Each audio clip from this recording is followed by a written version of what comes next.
up and over my rebellious lover's metal barrier. At last, catching up with her footprints, I could see that she had brought a blanket and already had it sprawled over one of the cement grave covers. It was one of those graves with the large stone slab on top. I inspected her makeshift bed, and I voiced my reservations about actually having sex on top of someone's grave, which we, as of yet, had never done. Of course, within minutes, she had convinced me that everything was fine, and that the unfortunate corpse below us would never know what had happened. Soon I was sitting next to her, and we started to kiss.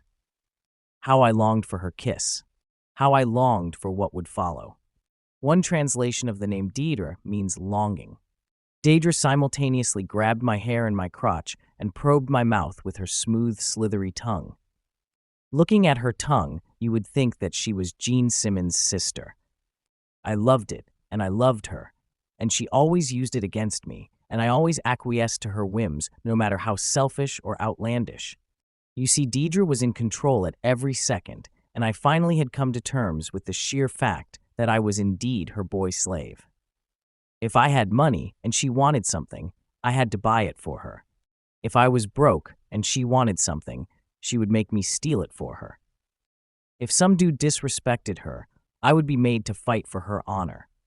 If one of my teenage friends took my time from her, something bad would happen to them. Any schoolgirl who crushed on me was soon either moving away to another town or got in a severe disfiguring accident of some sort. I do not know how she did all this. I began to suspect that she was in fact not human. When my dad met her, he was questioning the nature of our relationship, so she took him upstairs for a few hours, and he never ever said another word. When my mom questioned the nature of our relationship, my mom was soon diagnosed with a super cancer and was dead within 10 weeks. She is buried in this very cemetery where Deidre and I make passionate love. She insists that we come here to have sexual intercourse and then reprimands me for having sexual relations in the cemetery where my mother lies for eternity. That is the contradictory nature of our relationship, and by this dynamic, she controls me, and I can never, ever win an argument with her. I insisted that I wanted to bring flowers to my mother's grave before the fun and games. She put up a fight, but eventually agreed. Upon her finishing me with a porn star-worthy blowjob, we got dressed, and I was eager to leave and get back home. This she sensed and asked me what the rush was. I lied an excuse, and of course she saw through my deception. Deidre turned flush with anger, grabbed my throat, and slammed my head so hard against the top of the cement grave slab that bright points of light filled my peripheral vision. What followed was a lengthy lecture on lying and why I should never lie to her. I was doing my best to follow along, nodding and trying to focus my eyes and process the horrible pain in my now bleeding head. I apologized over and over, but it was never enough. Why did I do it? Lie. I knew this would happen. Did I do it on purpose? I asked myself this while still trying to follow her rants in my now groggy and pained mental state. My head was pounding and now bleeding from the rear where it had scraped the cement slab. Actually cracking the cement slab with my head, she now held my throat and I could not breathe. Deidre was very strong for a woman, or for a man for that matter.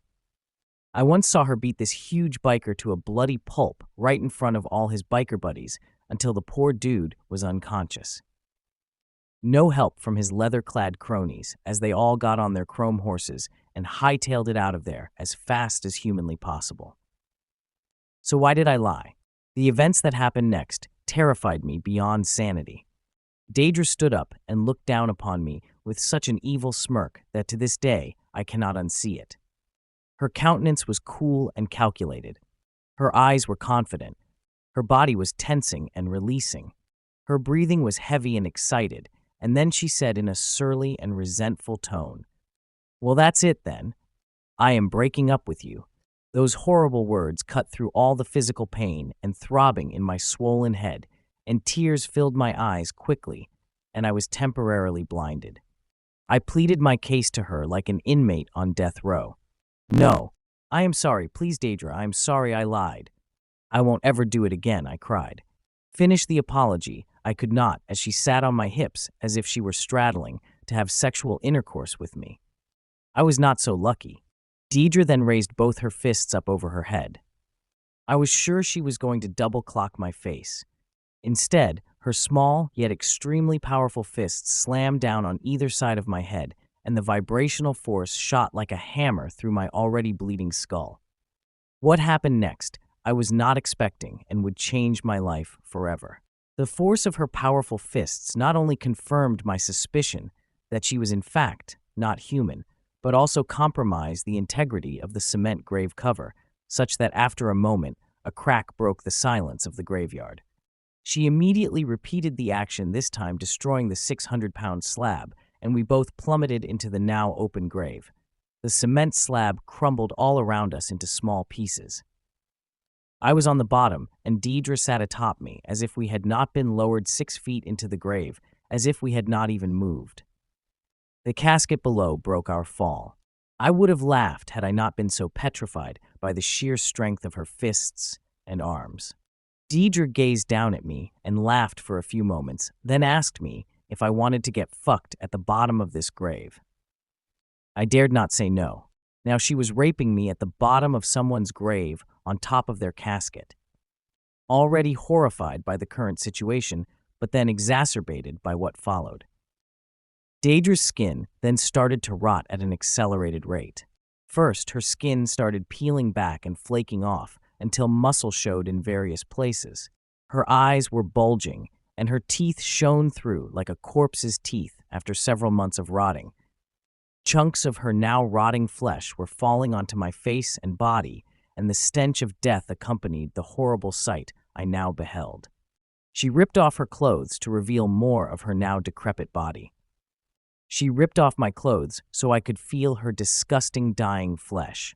But she was still alive, or at least still animated, and very much looked like the living dead.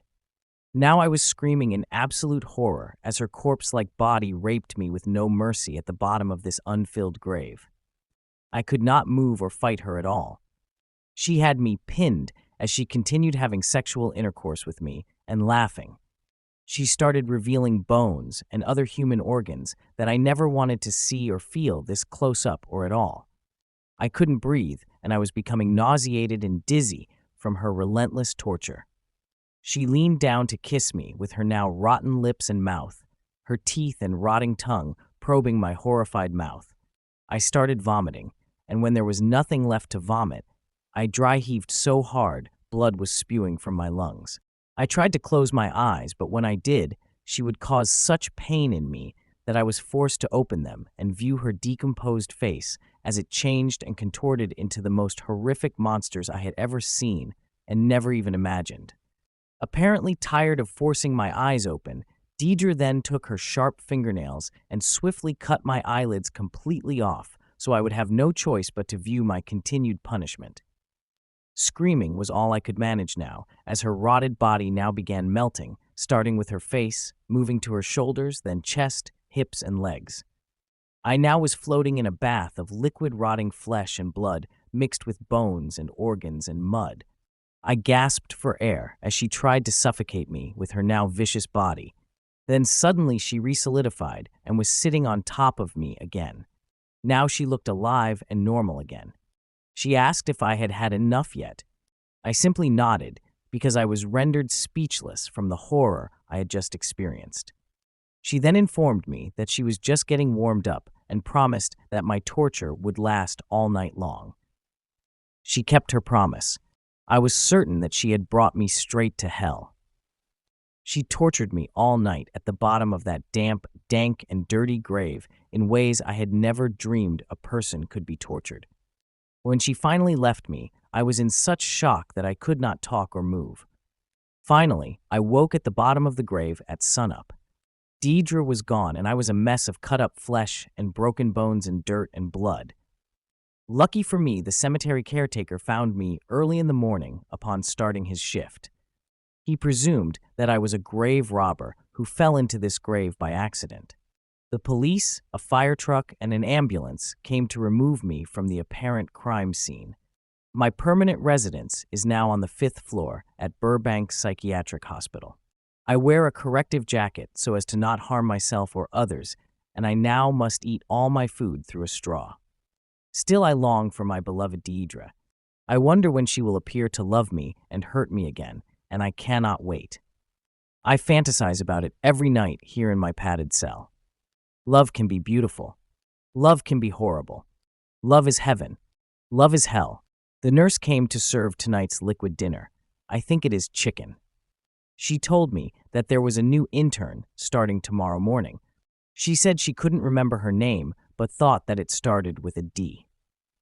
A smile pursed my lips and fear flooded my permanently wide-open eyes. I would be whole again. I would be happy again. Love is hell.